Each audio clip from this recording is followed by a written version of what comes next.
మోకాళ్ళ నొప్పులు, disc problems లాంటి అన్ని సమస్యలకు సంప్రదించండి Homeocare international world class homeopathy 9001171550. ఈ డంపింగ్ యార్డ్ ఇలా ఉన్నప్పుడు కూడా మా ప్రభుత్వం ఉన్నప్పుడు ఆ రోజున ఈ రహదారి కంటిన్యూ ఉండేది. ఇటు లారీలు వెళ్ళిపోయి ఇటు పోర్ట్కి వెళ్ళేవారు, అదేవిధంగా జగన్నాథపురం వెళ్ళిపోయేవారు. ఎప్పుడు ఆటంకాలు లేవు. డంపింగ్ యార్డ్ మా టైంలో కూడా ఉంది. ఇది అలాగున్నప్పుడు కూడా ఈ రహదారి ఎప్పుడు ముగిలే. అలాంటిది వైఎస్ఆర్ ప్రభుత్వం వచ్చిన తర్వాత, దూరంపూడి చంద్రశేఖర్ రెడ్డి వచ్చిన తర్వాత ఈ ప్రాంతంలో రోడ్డు మొత్తం మూసేస్తారు.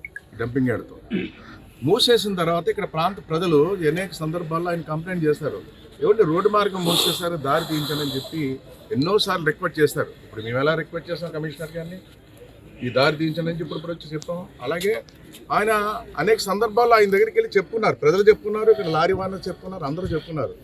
ఈ దారి మార్గం లేక లారీలన్నీ కూడా కొన్ని వేలాది లారీలు ఒకే దారిలో వెళ్ళవలసి వస్తుంది, చాలా ఇబ్బంది పడిపోతాం అని చెప్తే తీంతాను అని చెప్పి తీయించలేకపోయాడండి ఈ మట్టి అంతా కూడా. అంటే నేను చెప్తున్నాను ఈ విషయం మీకు ఎందుకు చెప్తున్నానంటే, దీంట్లో చాలా పెద్ద స్కామ్ ఉంది.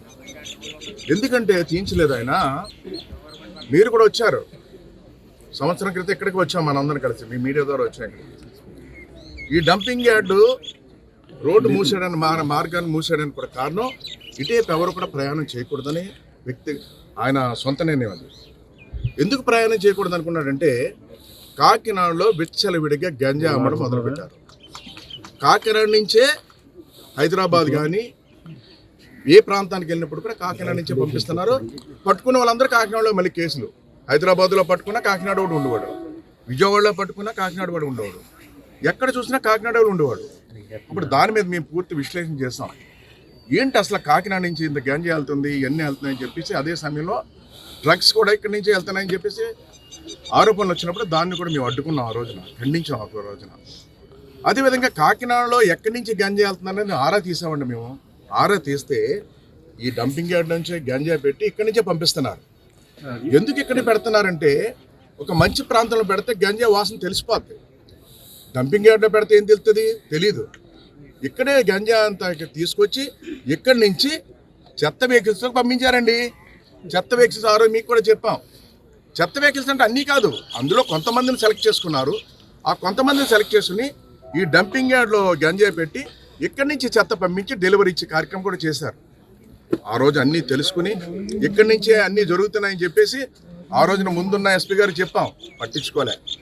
ఇప్పుడున్నట్టు రెండోసారి మళ్ళీ ఎస్పీ గారు వచ్చారు, సతీష్ కుమార్ గారు వచ్చిన తర్వాత నేను ఆయనకి స్వయంగా ఆధారాలతో ఇచ్చానండి.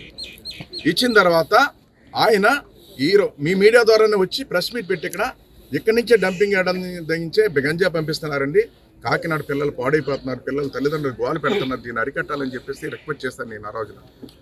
ఆ రోజున పొద్దుట కంప్లైంట్ ఇచ్చామండి. అదే రోజు రాత్రి ఇక్కడ 7 పట్టుకున్నారు. గంజా స్మగ్లర్స్ 7 పట్టుకున్నారు. ఈ ప్రాంతంలో 7 పట్టుకున్నారు. అదే సమయంలో హైదరాబాద్లో ఒకడు దొరికాడు. ఆ విధంగా అరికట్టడం జరిగింది.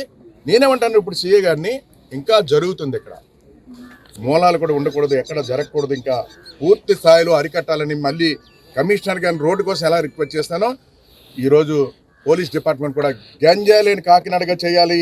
ఆ విధంగా మీరు సహకరించాలనుకునే సందర్భంగా తెలియజేస్తాను. మరిన్ని వీడియోస్ కోసం ఛానల్ ని సబ్స్క్రైబ్ చేయండి, లేటెస్ట్ అప్డేట్స్ కోసం వాట్సాప్ ఛానల్ ని ఫాలో చేయండి, అండ్ లింక్ డిస్క్రిప్షన్ లో ఉంది.